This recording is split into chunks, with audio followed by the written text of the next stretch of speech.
There are moments in history that don't just break tradition, they shatter it. And this one began with 6 words whispered in a hallway that had seen kings crowned, queens buried, and centuries of secrets sealed behind polished oak doors.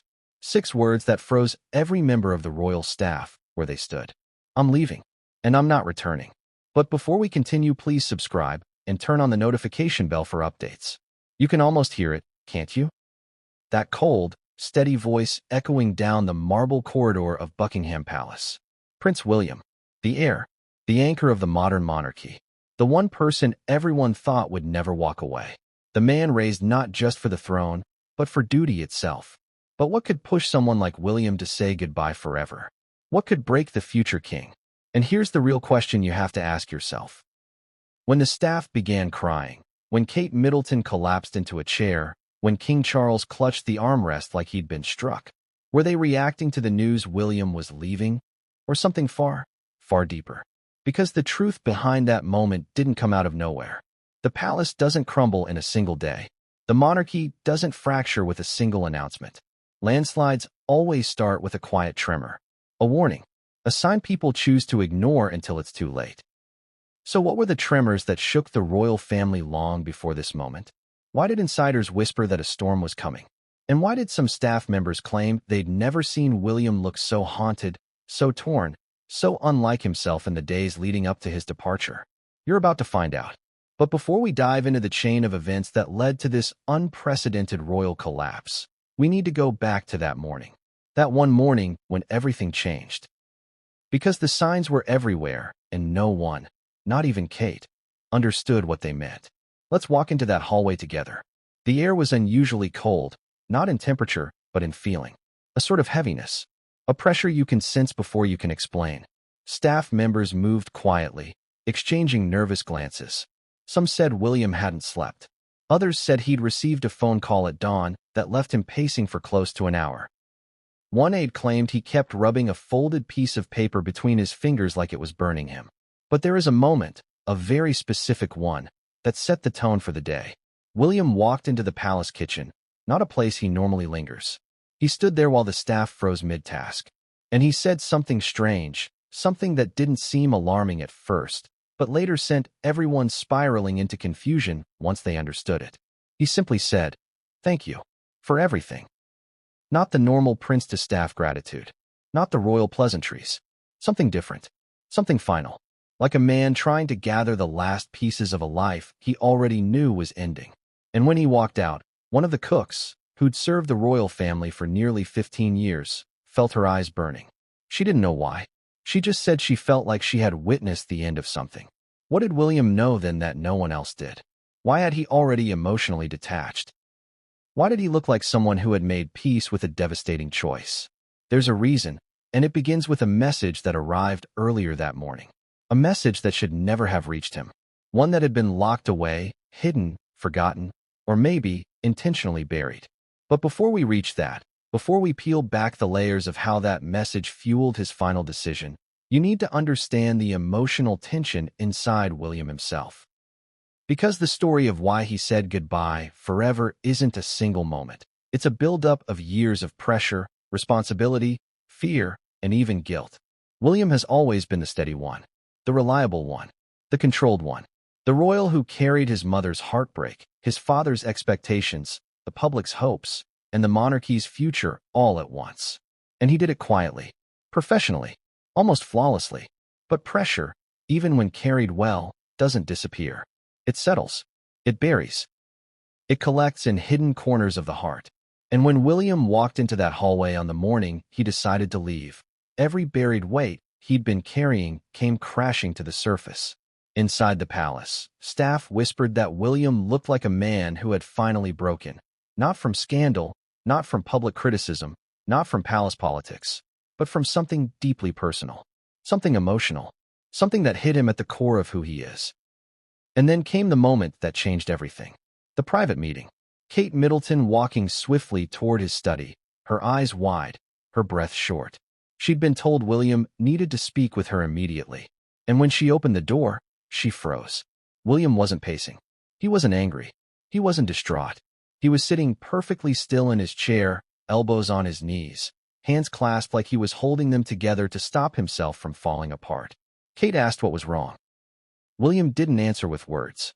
He slid a folded letter across the table toward her. Kate picked it up. She unfolded it. And the moment her eyes scanned the first line, the color drained from her face. Her breath hitched. She dropped into the nearest chair like her legs refused to hold her. Because the letter wasn't new. The ink wasn't fresh. The handwriting was unmistakable. It was Princess Diana's. How did a letter from Diana, one never publicly known, never archived, never referenced, suddenly appear inside the palace on the very morning William decided to leave the monarchy? Who had kept it hidden?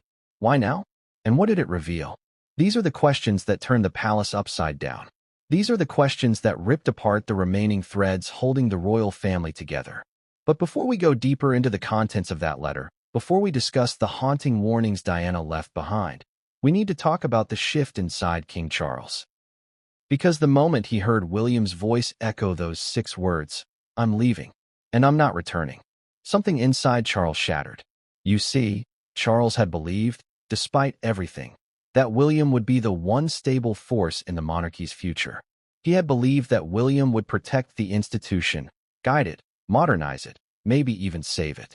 But Charles also knew, deep down, that William's heart was never built for the cold structures of royal duty. William loved people more than protocol, truth more than tradition, emotion more than expectation. And when Charles realized William was serious, when he saw the quiet resolve in his son's eyes, he felt the monarchy slipping through his fingers. He called a private meeting. A father, a son, a broken crown between them. But that confrontation is not where this story begins. Nor is the letter, nor is the staff crying. This story truly begins with a moment so small that no one thought it mattered. A moment from months before. A seemingly insignificant conversation that now, in hindsight, explains everything. A conversation between William and a senior palace aide, late one night after a charity event. William had taken off his tie, loosened his collar, and sat on the edge of a sofa. He looked tired, emotionally tired, not physically. The aide asked if he was all right. William responded with a question instead. "Have you ever wondered what your life would be if you didn't have to live it for everyone else?" The aide said nothing at the time. She just nodded politely, thinking he was being reflective. But those words weren't a reflection. They were a warning, a whisper of the breaking point to come. And months later, when he stood in that hallway, staring at the staff members who had served him for years, those same unspoken thoughts resurfaced in full force. His entire life had been predetermined. His childhood, his education, his marriage, his role, his obligations, his future, his crown, everything except his happiness. And on that morning, when William finally whispered his goodbye, he wasn't just walking away from a position. He was walking away from a lifetime of expectations he never chose. But here's the part nobody expected. Kate didn't try to stop him. Not immediately. Not when she first saw him. Not when she first understood. Her reaction came later, much later. And when it did, it was so emotional that even senior staff members wept. But before Kate reached her breaking point, before Charles confronted his son, before the palace spiraled into chaos, William's decision was already made. The letter only confirmed what he already felt in his bones. Because the letter contained one line, a single, devastating sentence, that hit William so hard he couldn't breathe. A line Diana wrote long before she died. A line that made everything suddenly make sense. And that line is exactly where our story turns dark. Because once Kate read it, she whispered something that chilled William to the core. "Please don't do this, William. Not now. Not after everything we've built." He didn't answer. He couldn't. He just stared at the floor like he was grieving something only he could see. But here's the twist. Even though Kate begged him, even though Charles demanded explanations, even though staff cried, William didn't turn back. And this is where you're probably wondering, how did things get so bad that the future king walked away from the crown itself? What truth could possibly outweigh duty, legacy, and the entire British monarchy? What was in Diana's letter? And why did William already have a suitcase packed before anyone even realized what was happening? You're about to find out. But what came next would change everything, and no one saw it coming. The day everything cracked inside the palace. If you listen closely, you can almost hear it. The moment the palace breathed differently. Not the kind of breath you take when something surprises you. No, it was the kind of breath someone takes when they sense danger, when they feel a shift in the air so subtle that only instinct reacts to it first. Because long before anyone heard Prince William say he was leaving, before the tears, before the confrontation, before the letter, something cracked inside the palace that morning. Something invisible, something chilling. And it started at 6:42 a.m., a time so early that most of the palace was still asleep, except the staff who always began their days before the sun touched the palace windows. They were polishing silverware, prepping breakfast trays, ironing uniforms. Everyday duties done so many times that their bodies moved before their minds were awake. Then the phone rang. Not loudly, not urgently, but sharply enough that the sound cut through the kitchen like a blade. The newly hired kitchen assistant reached for it, expecting a delivery update, or maybe a request from one of the senior housekeepers. But when she asked who was calling, the voice on the other end didn't answer with a name. Instead, they said only this: "Tell him it's arrived." The assistant blinked. Tell who? Arrived where? Arrived what? But before she could ask anything else, the line went silent. She told herself it was probably nothing. A mistake. A prank. The palace gets strange calls sometimes. But when she relayed the message to her supervisor and saw the color drain from the woman's face, she realized it wasn't nothing at all. Her supervisor didn't speak. She didn't breathe. She just whispered, "Not today. Please, not today." And then she rushed down the hall so fast the young assistant could barely keep up. Who was the message for? Why today? And what had arrived that made a seasoned palace worker tremble? These were questions the assistant could not ask. Nobody asks questions inside Buckingham Palace. Not unless they want to be dismissed before lunch. But as the supervisor hurried through the staff wing, pushing open doors with trembling hands, she repeated the same words again and again, like she was trying to convince herself they weren't true. It's too soon. It's too soon. He's not ready. The moment she reached the private corridors where the senior royals lived, she slowed, straightened her apron, pulled herself together, then approached the guard standing outside William's private office. She leaned in and whispered the message. The guard's expression didn't change, but his eyes did. They flickered with something like dread, or maybe regret. He knocked softly on the door, and that was when the palace woke up. Not all at once, not with chaos or noise, but with the subtle, creeping unease that spreads when something is very, very wrong. Inside his office, William looked like a man who had been awake for hours. His face was pale, tired, and lined with an expression the guard later struggled to describe. Not fear, not sorrow, something deeper, something like inevitability. The guard repeated the message, "It's arrived." William didn't ask what it meant. He simply closed his eyes for a long moment, then nodded. That single nod sent a silent tremor down the entire wing. Because if the guard knew what the message meant, William absolutely did. Now, here's where things get strange, and where the story truly begins. Over the years, staff have learned to read the royals the way sailors read the sea. A single look can predict a storm. A shift in tone can signal turbulence. And William didn't need to say a word for them to know something monumental was unfolding. At 7:14 a.m., William left his office. He walked down the hallway with long, determined steps, his face unreadable, his jaw tight, his hand gripping something inside his coat pocket. No one dared ask him what it was, but staff would later swear they saw the corner of an envelope peeking out, aged, yellowed, worn. He didn't head toward the dining room. He didn't head toward the meeting chambers. He walked toward a room only a handful of people ever entered. Princess Diana's preserved sitting room. That's when the whispers started. Why was he going there? Why now? What was in his pocket? And why did he look like someone walking toward a truth he feared, but needed, to face? Inside that room, the air felt frozen in time. Diana's favorite chair, her framed photographs, her books arranged exactly the way she left them. Staff never touched anything without permission. It was William's sanctuary, his mother's presence preserved in objects and atmosphere. He entered alone, closing the door behind him. What did he do in that room? Did he talk to her picture? Did he sit in silence? Did he unseal something? Nobody knows. But when he came out 42 minutes later, one thing was clear. William had changed. His walk was slower, his shoulders lower, his eyes heavier.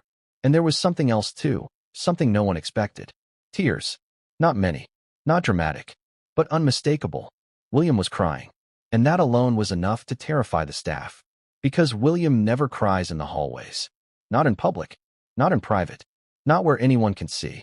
That was the first real crack. The moment the palace stopped pretending everything was fine. But the crack deepened when Kate arrived. She hadn't seen him that morning yet. She entered from the opposite wing with her usual grace, hair pulled back, wearing a soft cream sweater and comfortable trousers. Casual, calm, smiling faintly at the staff she passed. But when she turned the corner and saw William coming toward her, everything inside her froze. She reached for his arm. He pulled her aside, into a quiet alcove near the portraits. And something happened that no one had ever seen before. Kate Middleton, future queen, poised, elegant, composed, raised a hand to her mouth as if physically trying to hold in a scream. Her knees buckled. William caught her before she sank to the floor. He whispered something to her, too soft for anyone to hear. She shook her head violently, not in disbelief, not in confusion, in refusal.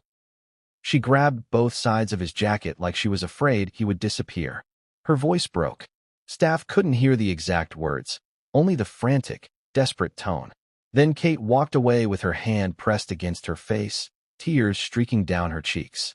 She didn't go to her room. She didn't go to a quiet space. She went into the nearest empty corridor and slid down the wall, sobbing silently. And if you know anything about Kate Middleton, you know she does not break easily. Something devastating had happened. Something irreversible. Something that made her realize the life she knew was collapsing. Meanwhile, William walked with measured steps back toward his office. He looked calm on the outside, but the stillness was unnatural, like a man who had made a decision he was terrified of, but unwilling to turn back from. Staff members avoided his gaze, not because they feared him, but because they loved him. And the expression on his face was the kind of grief that hurts to look at. By 8:20 a.m., word had traveled through the staff corridors like wildfire. Something is wrong. Something big. Something involving William. And that fear only intensified when William did something completely out of character. He went to the staff kitchen. He didn't need anything. He didn't ask for tea or breakfast. He simply walked in, stood there, and looked around the room like he was memorizing the people in it. He thanked them, each one, by name. Then he said the words that sank into their stomachs like stone. Thank you for taking care of my family.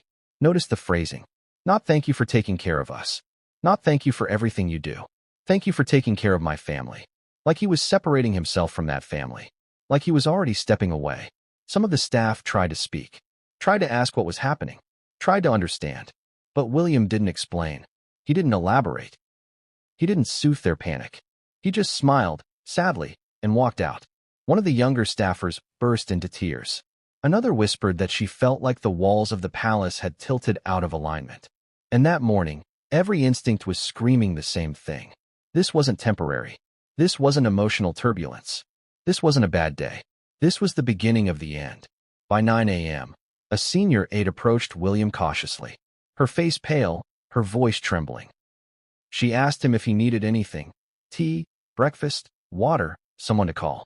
He looked at her with an expression she never forgot, a look of apology, and he said, "I need you to prepare something." The aide nodded quickly, thinking he meant a briefing folder or a document for the king. But he shook his head. "I need you to prepare the car." His car. The car royals only use for one of two reasons: a departure or an escape. But here's the thing. William didn't tell her where he planned to go. Not yet. Not fully. He simply gave her a quiet direction that made her heart race. Somewhere private. No security convoy. No press. No record. That was the moment the palace staff understood. Prince William wasn't stepping out for a drive. He wasn't going for fresh air. He wasn't taking a break. He was leaving. Not temporarily. Not for a few hours. Not for reflection. He was leaving. And the fear spread like wildfire. One of the butlers dropped a tray. A housekeeper had to sit down because she suddenly felt faint. A guard whispered to another, "This is real. It's happening. He's leaving us." But still, no one knew why. Not yet. Not until the envelope reappeared. The one William had taken into Diana's sitting room. The one he carried out again. The one that Kate read before she collapsed. The envelope that held the reason William walked through the palace that morning like a man saying goodbye. Staff would later claim they saw him gripping it so tightly that the paper crumpled in his hand. Others said he stared at it so long that his eyes turned red. One palace maid overheard him whisper something under his breath, just 2 quiet words. I understand. Understand what? What truth had Diana written? What secret had resurfaced at the worst possible moment? And why did it make William decide to walk away from the life he had been born into? We're not there yet. Because before we reach the letter, before we uncover the revelation, before the chaos explodes, something else happened. Something that changed the tone of the whole palace. At exactly 9:47 a.m., King Charles was informed. And his reaction was beyond anything anyone expected. But the message William sent to his father, the moment that made Charles stagger backward, the moment that shattered him inside, came next. And it would turn father against son, crown against heart, and history against destiny. But the message William sent wasn't the shocking part. It was who delivered it. The letter nobody was supposed to see. It wasn't the footsteps that startled William. It wasn't the knock on the door. It wasn't even the way the doorknob turned slowly, cautiously, like the person on the other side feared what they were about to walk into. It was the envelope that shouldn't exist. The envelope that was never meant to see daylight again. The envelope that William had thought was gone, burned, lost, or buried with the past. But there it was, right in front of him, placed gently on the desk by a trembling staff member who didn't understand what she was holding. She didn't know it was a ghost. She didn't know it was a time bomb. She didn't know that this single slip of paper would be the thing to pull the monarchy off its axis. The envelope wasn't new. It wasn't crisp. It wasn't the kind of royal correspondence normally delivered to future kings. It was yellowed at the edges, creased, fragile, and sealed with a faint wax imprint that had cracked in places. It looked old enough to belong to another era, and in many ways, it did. The staff member stammered, "Your Highness, someone delivered this for you. They said it was urgent." William stared, a long, piercing stare that made the woman instinctively step back. He didn't touch it, not at first. He simply looked at it, like he was afraid that if he blinked, it would vanish again, like the first time. Because this wasn't the first time he had seen it. Years ago, long before the public ever suspected tension, long before anyone thought William would ever question the royal institution, he had seen this envelope.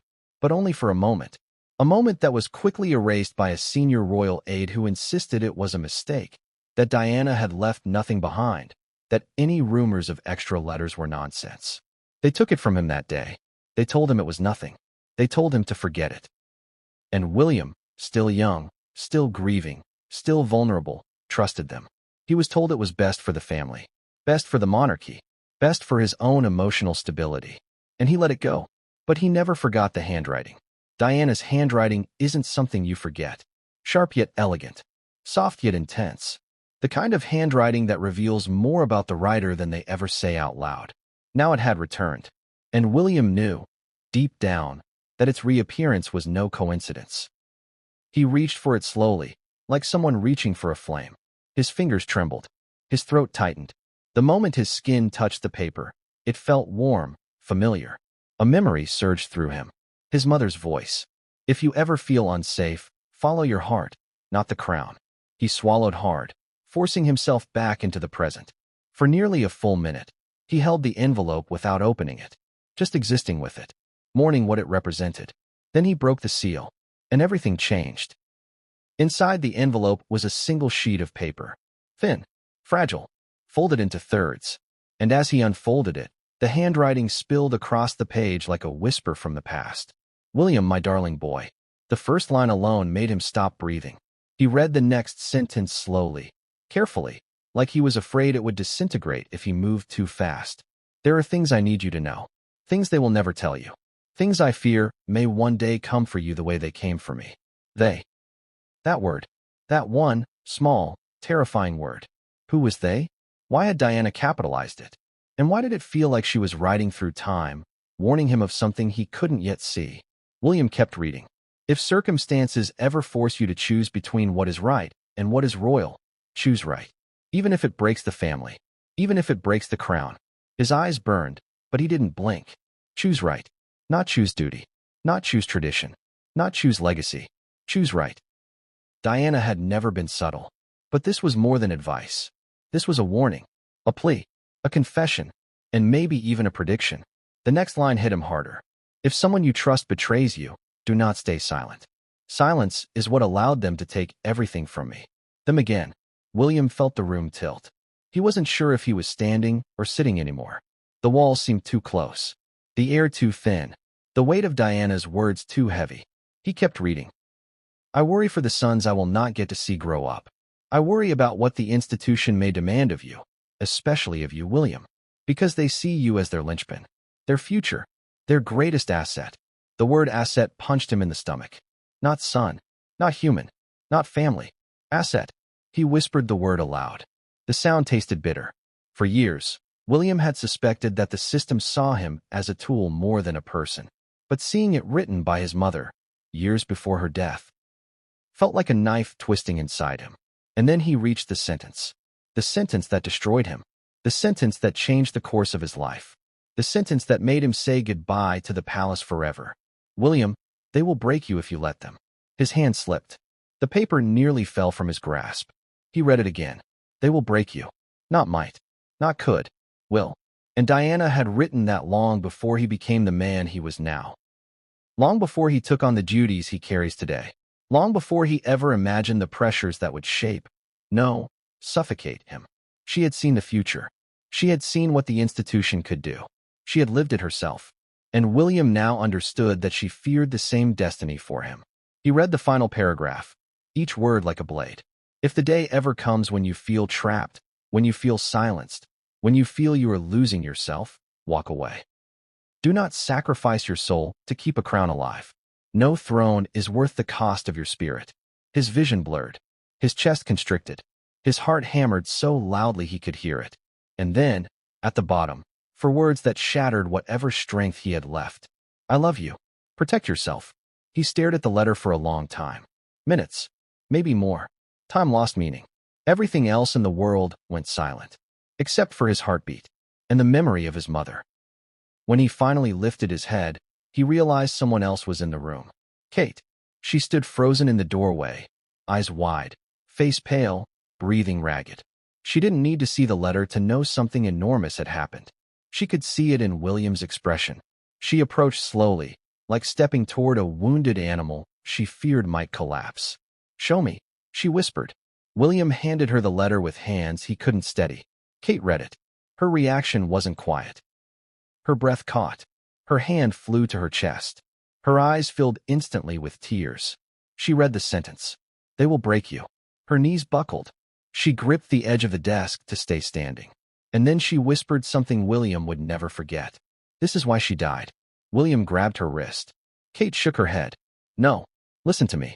This is why she died. She knew something. Something they didn't want her to say. And now they're doing the same to you. William, they're doing the same thing. William's jaw tightened. He had thought it. Now Kate had said it out loud. And once something is spoken aloud, you can't unhear it. You can't unthink it. You can't pretend you misunderstood. Kate looked at him with panic in her eyes. You can't stay here. Not after reading this. Not after everything you've told me. Not after what they've done to us. William didn't respond. Not with words. But Kate could see it. The part of him that had been loyal. The part that had sacrificed. The part that had endured. It was cracking. Just like the palace had cracked that morning. Kate covered her mouth with her hand, tears falling freely. She whispered, please not this. Not today. Not now. But the decision wasn't born that morning. It had been growing inside William for years. Diana's letter didn't create the breaking point. It revealed it. And Kate knew it. She pushed the letter back into his hands, but he didn't take it.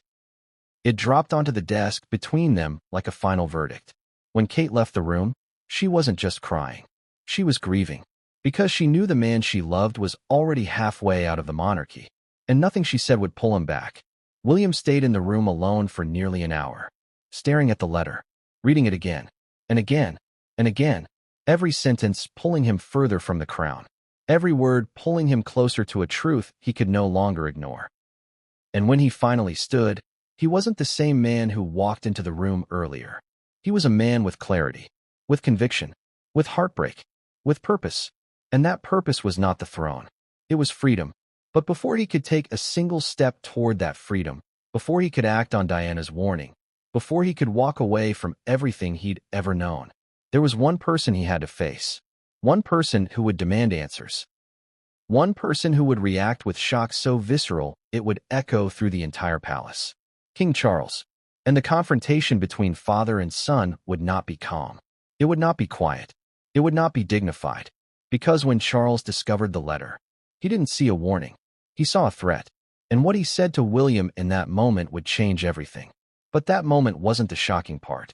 It was how Charles found out about the letter that stunned everyone. Because the person who delivered the news to him was someone William never expected. Kate's breaking point. Kate Middleton didn't scream. She didn't lash out. She didn't collapse to the ground dramatically. What she did was far more terrifying. She went silent. And anyone who truly knows Kate, truly understands her, the woman behind the polished smiles and perfect posture, knows that silence is her breaking point. Because Kate Middleton doesn't go quiet when she's calm. She goes quiet when she's shattered. The palace was still buzzing from the emergence of Diana's letter. Staff were whispering, guards shifting nervously, senior aides moving quickly but pretending nothing was wrong. Yet in the center of that storm stood Kate, unmoving, eyes fixed on the floor like she was trying to anchor herself to something that no longer existed. When she left William's office, she walked without direction, without awareness, without breath. She barely felt her feet on the ground. Her heartbeat was a dull throb in her ears. The hallways blurred. The ornate paintings and gold-framed mirrors felt like distant objects in a world she was suddenly no longer part of. Her mind kept replaying one line.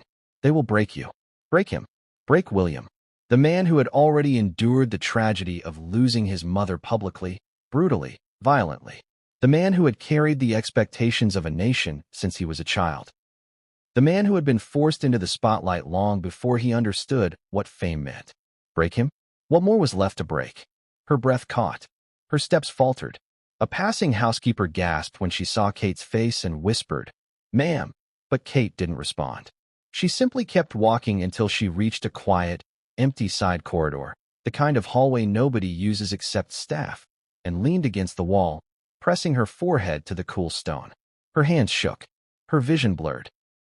Tears pooled until she couldn't hold them back.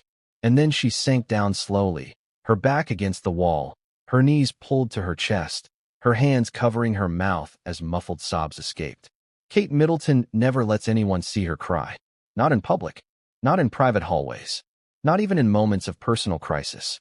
She has always been the strong one. The steadfast one. The pillar. But that morning, the pillar cracked. A senior housekeeper approached cautiously, kneeling beside her, speaking softly.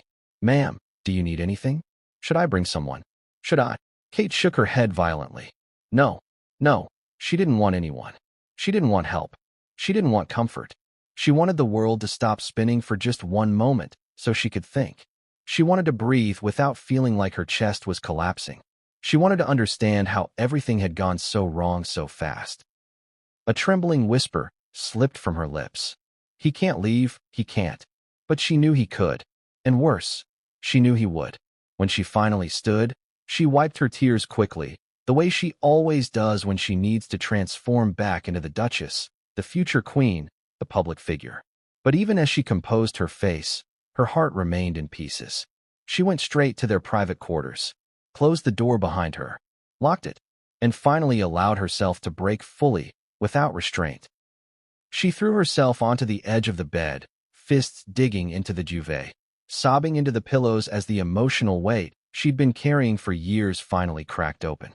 For years, Kate had watched William slowly crumble under the pressure of royal expectations. She saw the signs long before anyone else. The late-night pacing, the quiet frustration, the heaviness behind his eyes after certain meetings with palace advisors. The long, silent mornings after complicated conversations with Charles. She saw it. She felt it. She lived with it. But she never imagined Diana's voice, echoing from beyond the grave, would be the thing that pushed him over the edge. She whispered into the space around her. She warned him. She warned him. And then something inside her hardened. She stood again, wiped her face, straightened her posture, and not because she was done crying, but because she was preparing herself to confront William. She found him standing near the window of his private study, staring out at the palace gardens like he was quietly saying goodbye to a life he once believed he was meant to lead. His hands were in his pockets, his breathing steady, too steady. Kate recognized that steadiness. It was the kind that comes after a decision. She closed the door behind her. William didn't turn around. She spoke softly at first. "What are you thinking?" No response. She stepped closer. "William, please. Talk to me." He finally spoke, but his words were so low, so heavy, she barely heard them. "I should have known." She moved closer still. "Known what?" "That this wasn't my life to choose. It never was." The words struck her like a physical blow. She swallowed hard. "William, that letter, it's emotional. It's painful. It's your mother. Anyone would be shaken. But you can't make a decision like this based on." He turned to her suddenly, his eyes sharp. Based on what? On her warning? On what she knew? On what she lived through? Kate, she was right. She was always right. Kate took a step back. His voice cracked, not with anger, but with anguish. "She told me this would happen. She told me the institution would devour me, that they would expect everything and give nothing. And she was right." He ran a hand through his hair, gripping it tightly. "She tried to protect me, and I didn't listen. Not until now. Not until it was too late." Kate's breath trembled. Too late for what? And the way he looked at her in that moment. She felt it in her bones. He had crossed a line internally. A line he couldn't uncross. "I can't stay, Kate." Her heart stopped. Her throat closed. Her legs almost gave out. She shook her head like she could shake his words out of existence. "No. No. William, you're overwhelmed. You're hurt. You're angry. But leaving? Walking away? That isn't the answer. That's running. It's survival." The word hung in the air like a ghost. Kate blinked slowly. "Survival?" He nodded. "I'm drowning. Every day? Every expectation. Every responsibility. Every headline. Every royal rule. Every reminder of what they want me to be instead of who I am. And now, seeing that letter, hearing my mother's voice. I can't do this anymore." Kate felt tears filling her eyes again. "Don't say that. Please don't say that."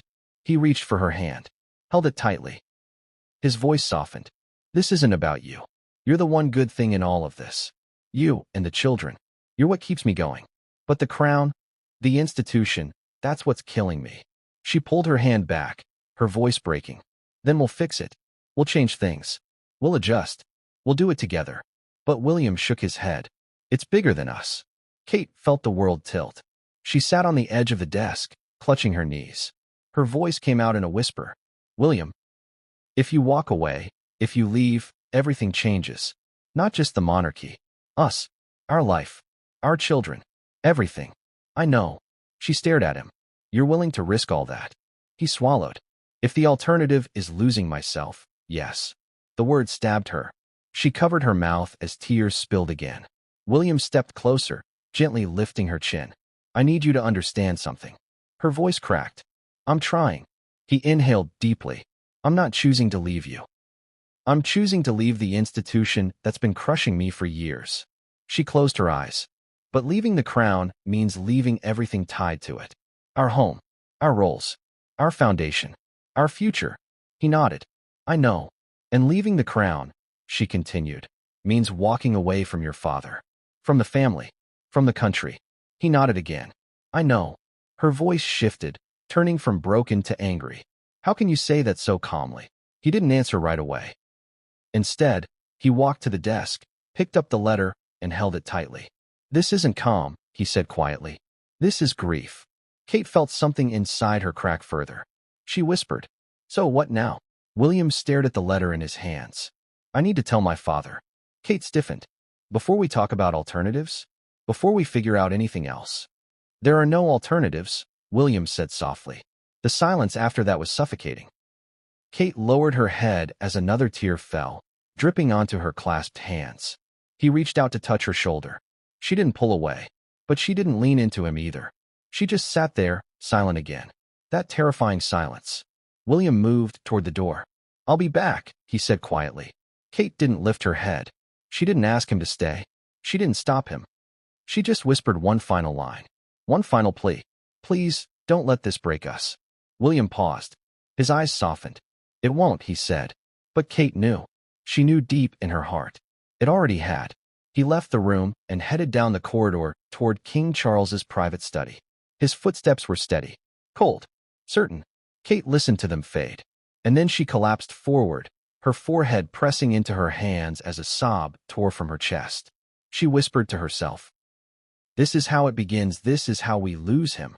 But she didn't yet know the most devastating part. She didn't know that William's decision wasn't the only thing about to explode.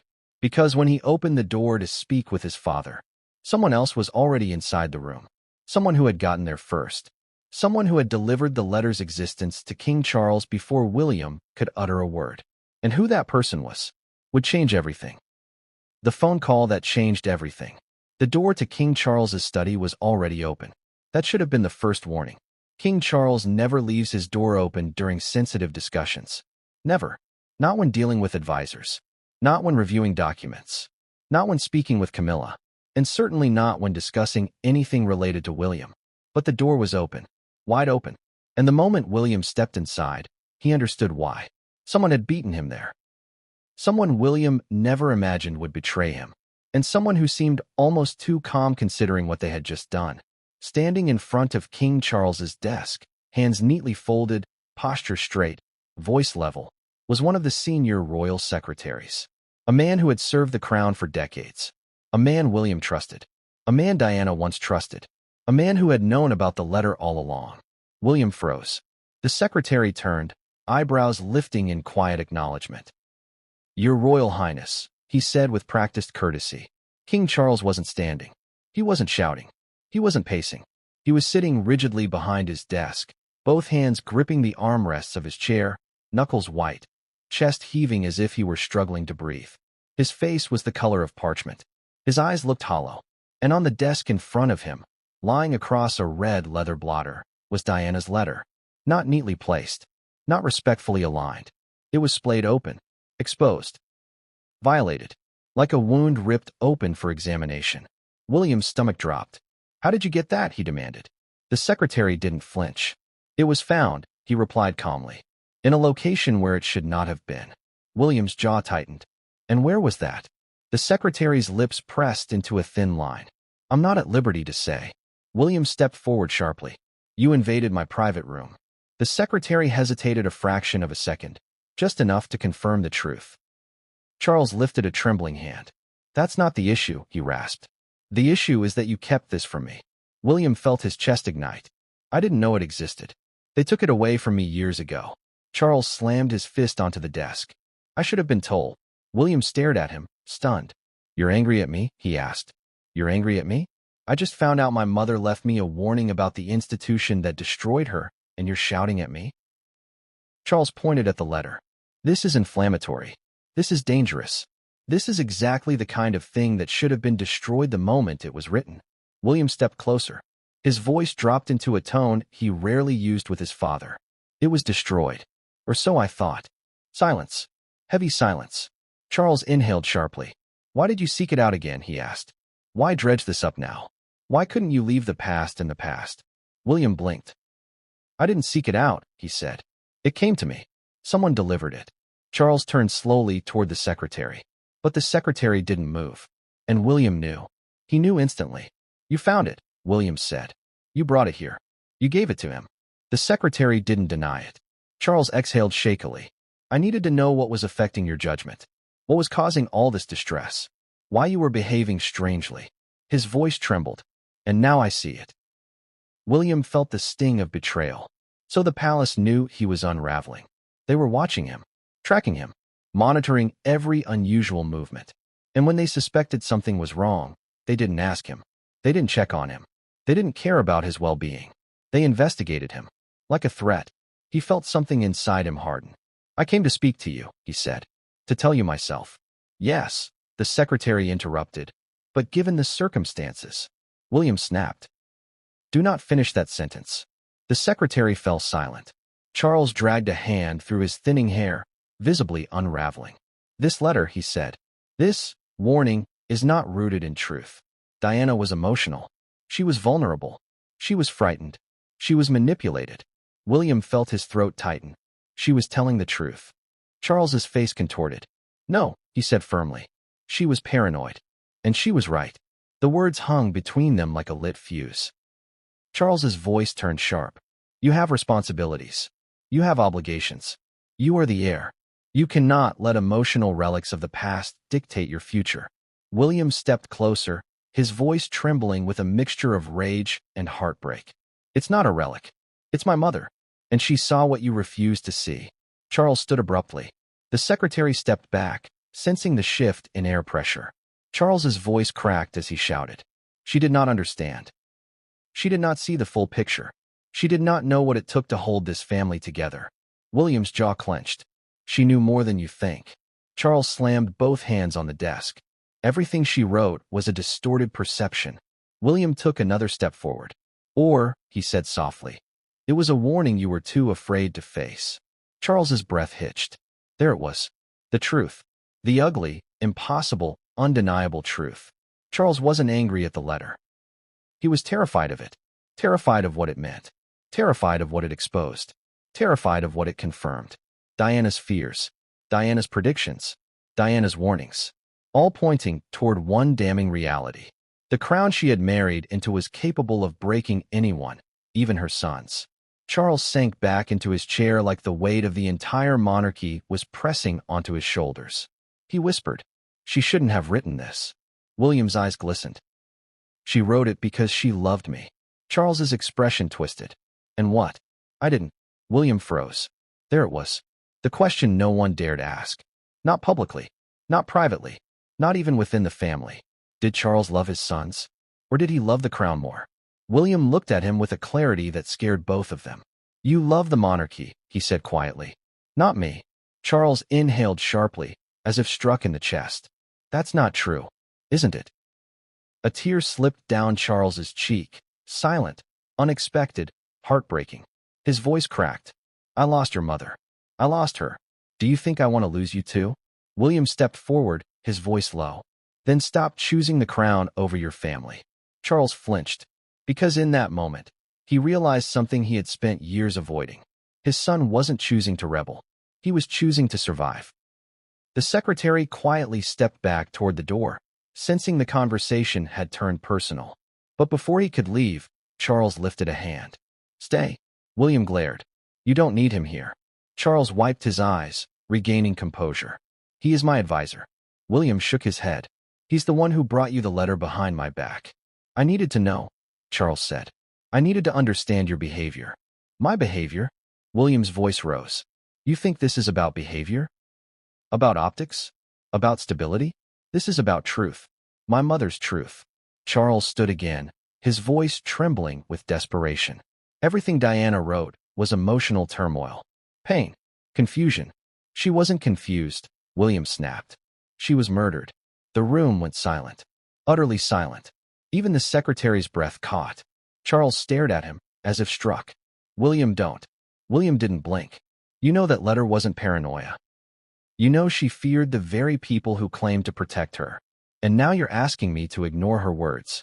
Charles gripped the desk so tightly his knuckles looked bloodless.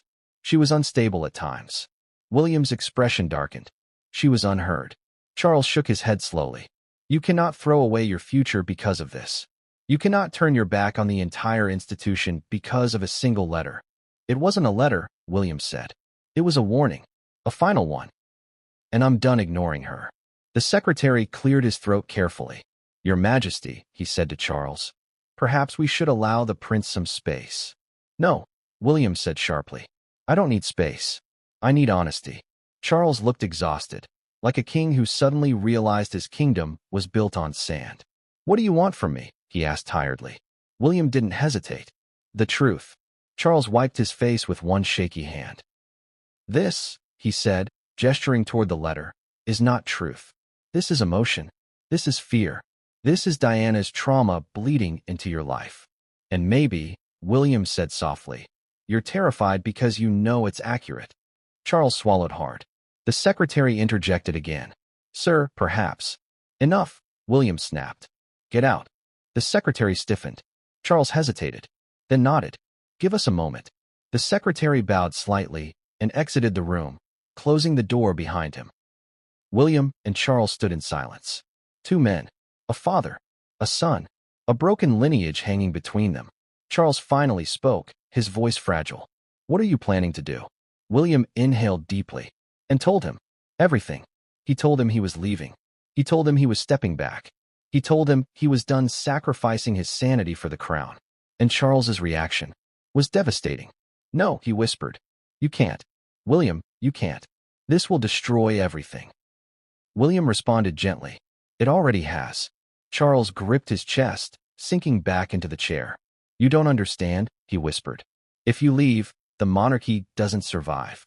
William felt his heart twist. Then maybe it wasn't strong enough to begin with. Charles covered his face with both hands. "Please," he whispered, "don't do this to me." William stepped back. "This isn't about you." Charles lifted his head. "It is," he said desperately. "I'm your father." William's voice softened painfully. "Then act like one." Charles's face crumpled. He whispered through tears, "What do you need from me? What can I say that will make you stay?" William looked down at the letter still open on the desk, then back at his father. "You can tell me the truth." Charles's breath caught. "What truth?" "The truth you've been hiding for years," William said. "About what happened. About her fears. About why she wrote this." Charles trembled. He opened his mouth, closed it, opened it again, but no words came out. And that silence was the answer. William felt cold all over. "You knew," he whispered. "You knew something. You knew all along." Charles looked away, and that was confirmation enough. William turned toward the door. He didn't look back. He didn't need to, because in that moment, he understood something that would haunt him forever. His father wasn't just afraid of losing him. He was afraid of what William now knew.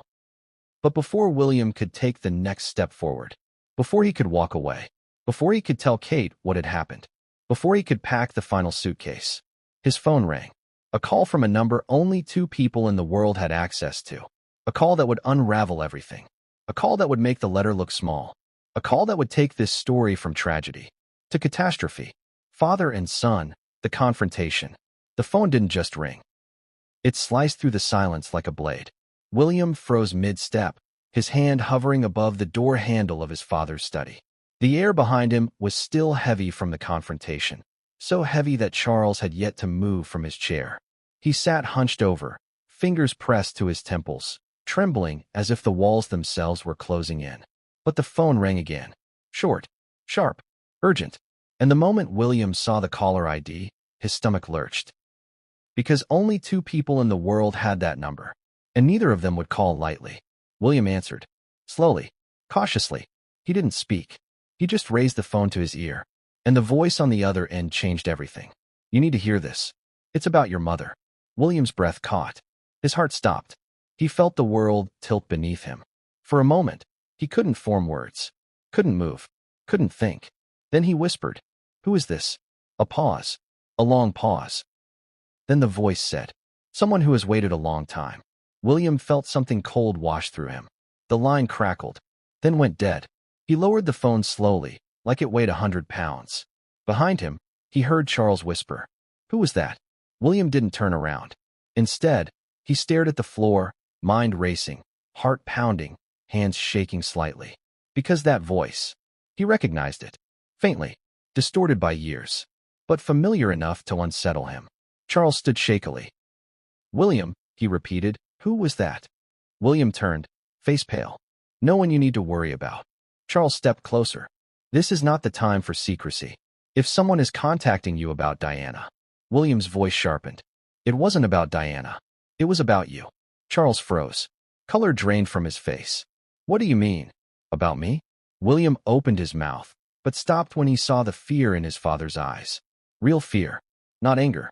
Not frustration. Not authority. Fear.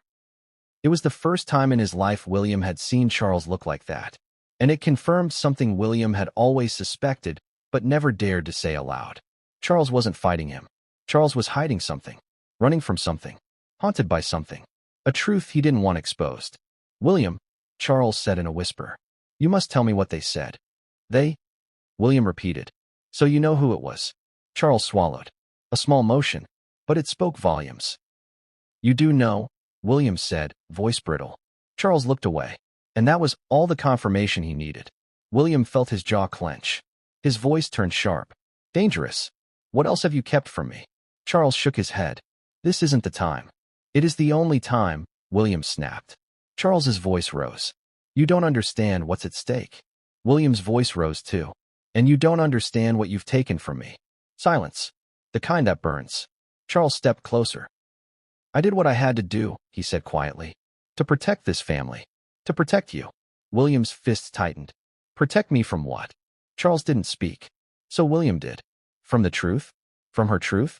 From the truth of what she feared? From what she warned me about? Charles flinched. William pressed harder. What killed her, father? What really killed her? Charles squeezed his eyes shut like the question physically hurt him. Stop, he whispered. William stepped closer. No. Not this time.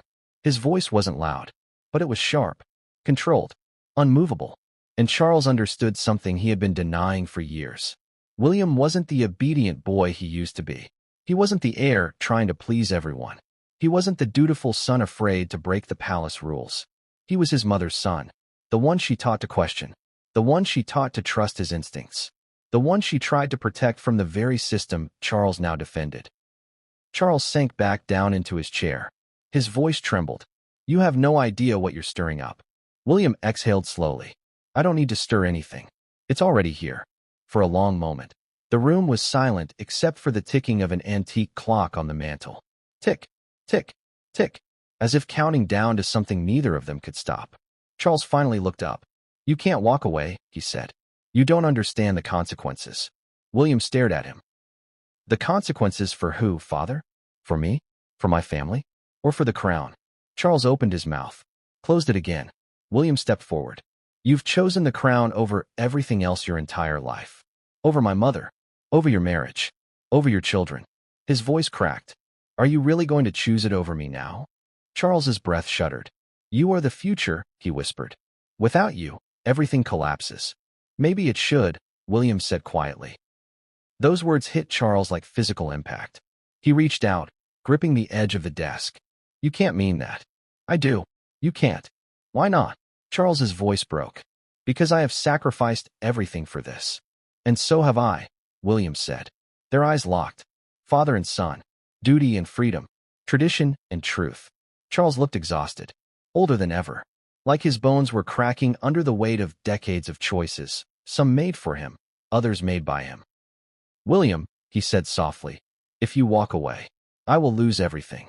William inhaled sharply. If staying means losing myself, then I'm already gone. Charles lowered his gaze.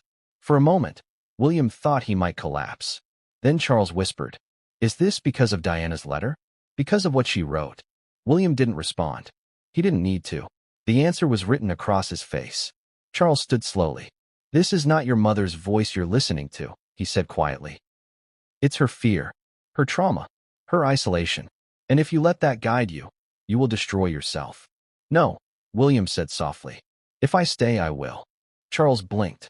His voice cracked. I cannot lose another person I love. The admission hung in the air. Tender. Raw. Unexpected. And yet William didn't soften. He couldn't. He stepped closer. You already lost me, he whispered. You just didn't notice. Charles staggered back, like the sentence had struck him physically. A tear slipped down his cheek. Please, he whispered, reconsider.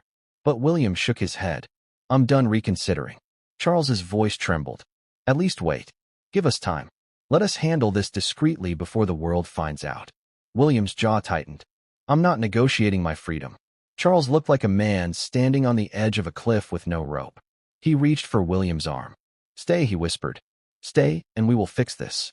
William didn't pull away. But he didn't lean in either. Some things, he said quietly, aren't fixable. Charles's voice cracked. You're making a mistake.